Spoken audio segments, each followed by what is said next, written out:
ஸ்ரௌதஸ்மார்த்தாதிகம் கர்மநிகலம் ஏன சோத்ரிதம் தஸ்மை சமஸ்தவேதார்த்தவிதே விகனசே நமஹ. ஸ்ரீ பார்த்தசாரதி சுவாமி திருவருளால் பிரம்மோற்சவத்தின் 2ஆம் திருநாளில் காலை சேஷவாகனத்தில் பெருமாளை சேவித்து கொண்டிருக்கிறோம். இந்த வைபவத்தில் பெருமாள் ஆதிசேஷன் மேலே அமர்ந்து பரமபதநாதனாக எழுந்தருளியிருக்கிறார்.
ருக்மிணி சத்யபாமா பிராட்டிகள் சேவிக்கிறோம்.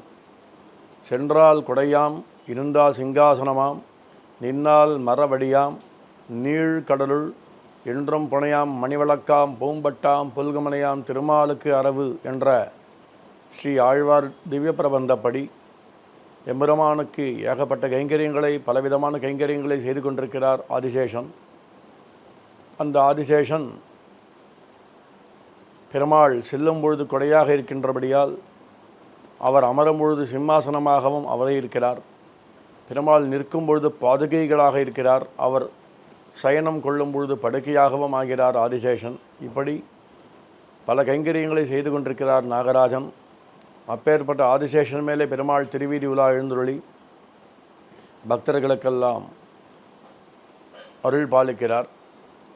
மாலை வேளையில் சிம்ம வாகனத்தில் பெருமாள் திருவீதி உலா எழுந்துருளி மனிதர்களுக்குள் தான் புருஷோத்தமன் என்பதை மெய்ப்பிக்கும் விதமாக அவனே பரம்பொருளாக இருக்கின்ற பகவான், அவனே எல்லோருக்கும் சிம்ம வாகனத்தில் எழுந்துருளி நமக்கெல்லாம் எல்லா க்ஷேமத்தையும் உண்டு பண்ணி கொண்டிருக்கிறார்.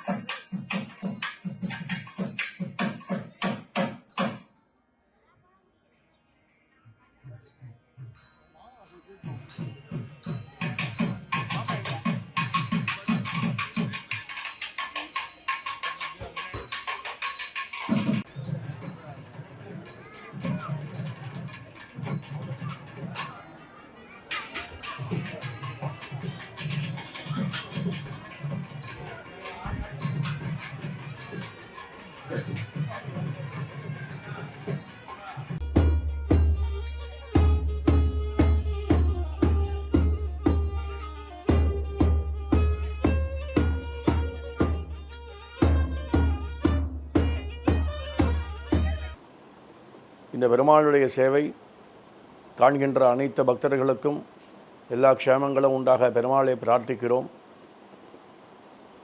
மேலும் இந்த சிம்ம வாகனத்திலே பெருமாள் திருவீதி உலா எழுந்துருளி அவரே நரனாகவும் சிம்மமாகவும் இரண்டும் கலந்த நரசிம்மனாக அவதாரம் செய்த பெருமாள் எல்லா உயிர்களிலுமே அந்தர்யாமியாக எல்லா ஜீவன்களுக்கும் இருக்கின்ற பெருமாள் நமக்கெல்லாம் சேவை சாதிப்பதினாலே எல்லா பக்த கோடிகளுக்கும் எல்லா க்ஷேமமும் வளமும் பெருக பெருமாளை பிரார்த்திக்கிறோம்.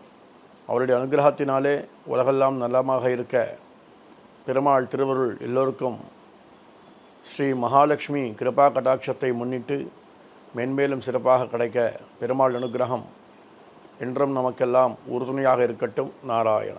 ஸ்ரௌதஸ்மார்த்தாதிகங்கரமநிகிலம் ஏன சூத்ரிதம் தஸ்மை சமஸ்தவேதார்த்தவிதே விகனசே நமஹ.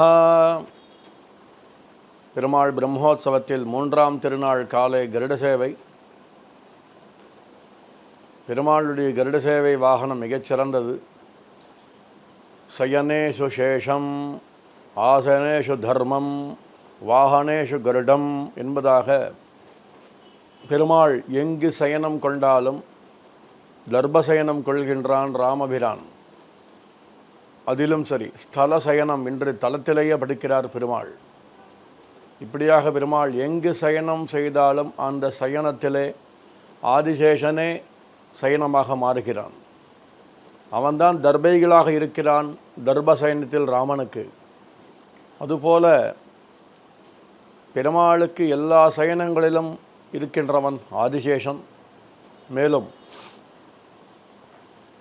பெருமாள் எங்கு அமர்ந்தாலும் எந்த இடத்தில் அமர்ந்தாலும் சரி, அந்த ஆசனத்தில் யமதர்மன் தர்மராஜன் தர்ம தேவதை ஆசனமாக இருக்கிறார்.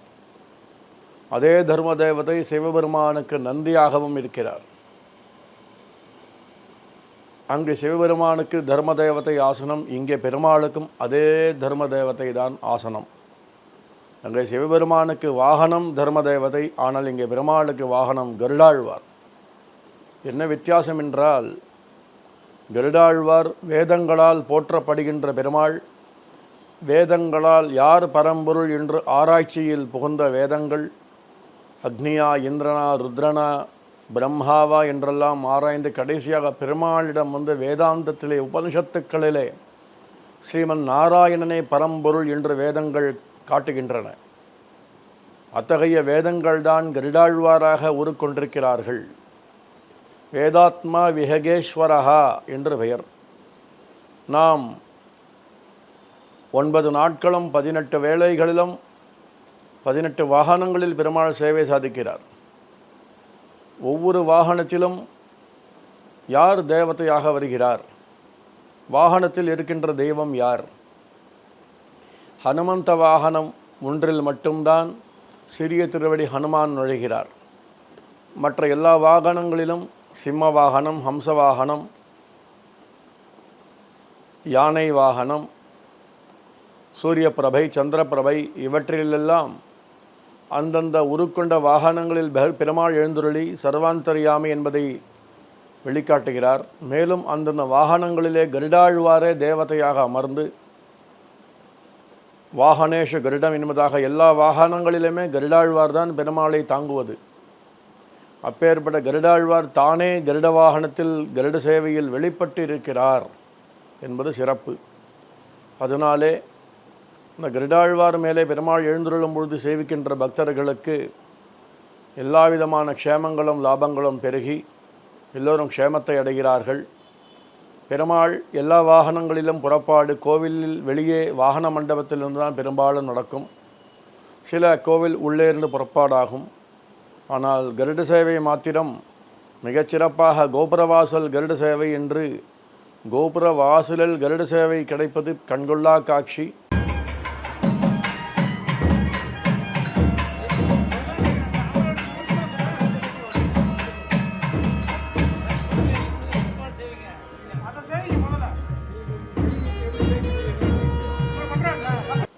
வைகுண்டத்தில் இருந்து பெருமாள் முதலாக கருடன் மேலே எழுந்துள்ளி சேவை சாதித்தது போல இது அமைந்தது. வைகுண்டபதிக்கு நித்தியசூரியாக கருடன் என்றும் கூடவே தான் இருக்கிறார். அதே சமயம் நம்மை போல கருடாழ்வாரும் காசியபருடைய பிள்ளையாக தோன்றினவன். அப்பேற்பட்ட கருடாழ்வார் முதலாக பெருமாளை தாங்குவதற்கு சென்று அவரை தாங்கி வெளிவந்த பொழுது தேவர்கள் முனிவர்கள் எல்லோரும் சேவித்தார்கள். அதை நினைவு கூறும் விதமாக கோபுர வாசலிலே கருட சேவையிலே பெருமாள் சேவை சாதிக்கிறார் நமக்கெல்லாம். பெறப்பட்ட பெருமாள் சேவை மிக உன்னதமானது. பெருமாள் கருட வாகனத்திலே அருள் பாலித்து வேகமாக கருட சேவை ஏசல் என்று ஒரு நிகழ்ச்சி ஸ்ரீ நரசிம்ம சுவாமி ராஜகோபுரம் முன்பாக தெள்ளிய சிங்க பெருமாள் மாட வீதியில் நடைபெற்று கொண்டிருக்கிறது. கருட வாகனத்தின் அங்கமாக இந்த ஏசல் சேவையில் பெருமாள் கருடன் மேலே பறந்து வருகிறார் போல ஆடி ஆடி வேகமாக வந்து நமக்கெல்லாம் அருள் பாலிக்கிறார். ஆழ்வார் பெருமாள் கருட சேவை எழுந்தருள்கின்ற விதத்தை பார்த்து நீர் வேகமாக கருடன் மேலே ஆரோகணித்திரே, இந்த வேகத்துக்கு நமஸ்காரம் என்று சொல்லுவார். அதுபோல பெருமாள் அவர் வேகமாக வந்துருளிய காட்சி கருட சேவை.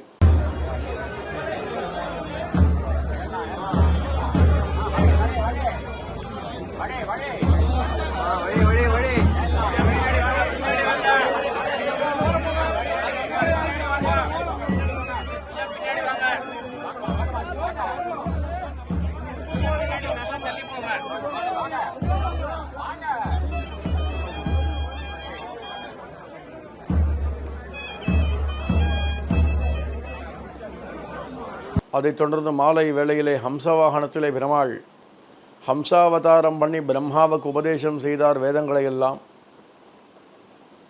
மத்ஸ்யாவதாரம் பண்ணி சோமகாசுரன் அபகரித்த வேதங்களை எல்லாம் அவனிடமிருந்து மீட்டு அவனை சம்ஹாரம் செய்து அந்த வேதங்களை எல்லாம் பிரம்மாவுக்கு ஹம்சவாகனமாக ஹம்சா அவதாரம் கொண்டு அன்னபக்ஷியாக ராஜஹம்சமாக அவதாரம் செய்த பெருமாள் பிரம்மாவுக்கு உபதேசம் செய்தார். அப்பேற்பட்ட ராஜஹம்சம் அன்னத்தின் மேலே அமர்ந்து தானே வேதங்களுக்கெல்லாம் அதிபதியாக இருக்கிறேன் என்று வெளிக்காட்டும் விதமாக பெருமாள் ஹம்சவாகனத்திலே சேவை சாதிக்கிறார்.